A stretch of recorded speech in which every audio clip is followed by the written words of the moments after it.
Hello friends. हमने last video में पढ़ा था Indira Gandhi national open university कब स्थापित किया गया, क्या क्या उसके कार्य थे, क्या उसके स्वरूप थे। उसमें थोड़ा लास्ट में रह गया था, तो आज उसे हम उस वीडियो को ही कंटिन्यू करेंगे।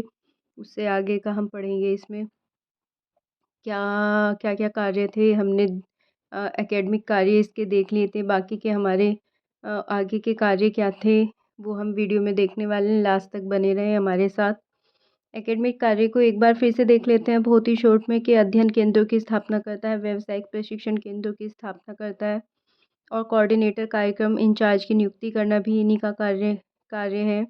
नेटवर्क के माध्यम से एकेडमिक कार्यक्रम संचालित करते हैं। कोऑर्डिनेटर एकेडमिक काउंसलर स्टाफ के एकेडमिक ओरिएंटेशन कार्यक्रम को आयोजित किया जाता है इसी के थ्रू। आमने सामने अधिगम के द्वारा व्यावसायिक प्रशिक्षण कार्यक्रम, जागरूकता विस्तार कार्यक्रमों का आयोजन किया जाता है। एंड इग्नू की प्रगनोत्ति के लिए, पब्लिसिटी के लिए कार्यशाला वर्कशॉप का आयोजन किया जाता है। तो ये हमने देख लिया बहुत शॉर्ट में।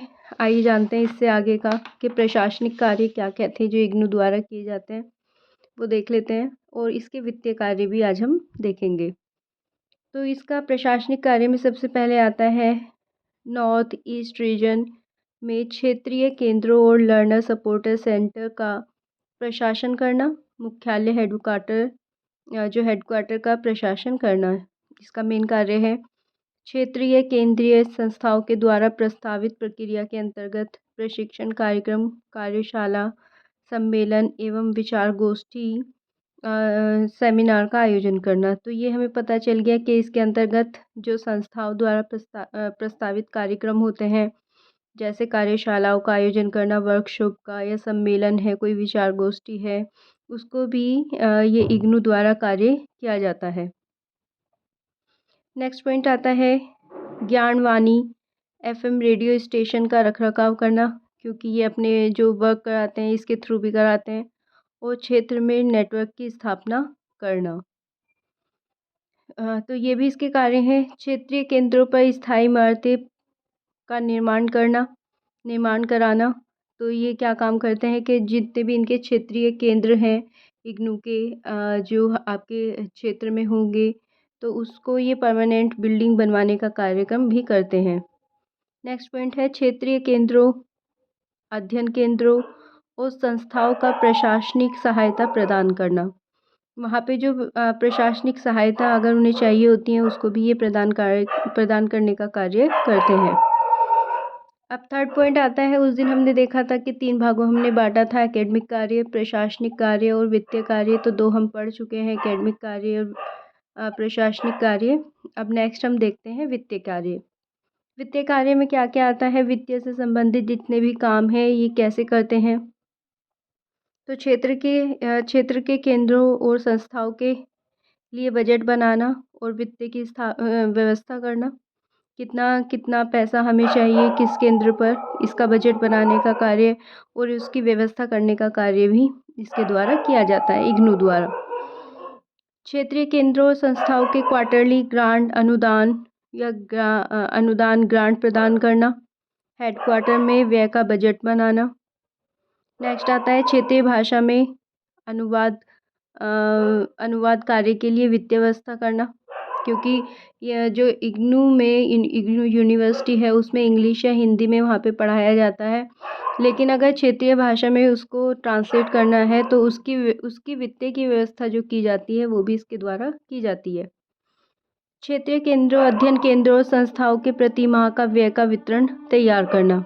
कितना व्यय होने वाला है, कितना खर्च आने वाला है, इसका पूरा डाटा इग्नू के द्वारा रखा जाता है।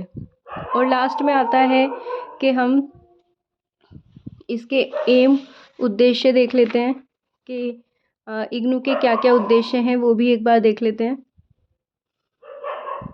एम्स ऑफ इग्नू, इसका क्या क्या एम है। पहला एम बता देते हैं, सुविधा से वंचित लोगों को उच्च शिक्षा के अवसर प्रदान करना। ये तो सबसे पहली बात थी कि जो इग्नू है वो उन लोगों को शिक्षा प्रदान करने का काम करता है जो किसी न किसी कारणवश जिनकी जो अपनी पढ़ाई पूरी नहीं कर पाए हैं, उनकी पढ़ाई पूरी करने में ये बहुत बड़ा रोल प्ले करता है। नेक्स्ट आता है उच्च शिक्षा के विशेष कार्यक्रम चलाकर महिला वर्ग, पिछड़ा वर्ग आदि को उच्च शिक्षा के अवसर प्रदान करना।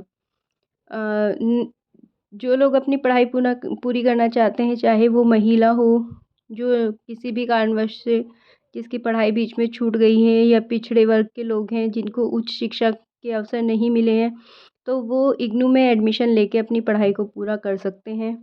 अनवरत शिक्षा के कार्यक्रमों को आयोजित करना। नेक्स्ट आता है विभिन्न कुशलता और जानकारी में वृद्धि के लिए विविध कार्यक्रमों का आयोजन करना। ये अपने अपने लेवल पे अलग अलग टाइप के कार्यक्रमों को आयोजित करते रहते हैं, जिससे शिक्षा के बारे में नई नई जानकारियाँ मिलती रहे। छात्रों को शिक्षकों द्वारा मार्गदर्शन के अतिरिक्त विभिन्न संपर्क कार्यक्रमों का आयोजन करना। नेक्स्ट आता है ऐसे सभी नागरिकों को उच्च शिक्षा की सुविधा प्रदान करना जो अपनी योग्यता बढ़ाना चाहते हैं, या शिक्षा प्रदान करने हेतु पत्राचार, संचार के साधन, टेक्नोलॉजी, मुद्रित पाठ्यक्रम आदि की सुविधा प्रदान करना। लास्ट आता है पॉइंट कि संपूर्ण देश में अनेक अध्ययन केंद्रों के माध्यम से उच्च शिक्षा की सुविधा संपर्क कार्यक्रमों के द्वारा आयोजित करना। तो पूरे देश में, संपूर्ण देश में ये चाहते हैं कि उच्च शिक्षा को के ऐसी सुविधा कार्यक्रमों को बढ़ाया जाए या आयोजन किया जाए, जिससे लोग जागरूक हो सकें, अपनी पढ़ाई पूरी कर सकें। तो ये हमने देखे इग्नू के उद्देश्य, कार्य क्या होता है, कौन लोग इसमें एडमिशन ले सकते हैं, कौन अपनी पढ़ाई को पूरा कर सकते हैं। ये पूरा वीडियो हमने इस पे बना दिया है।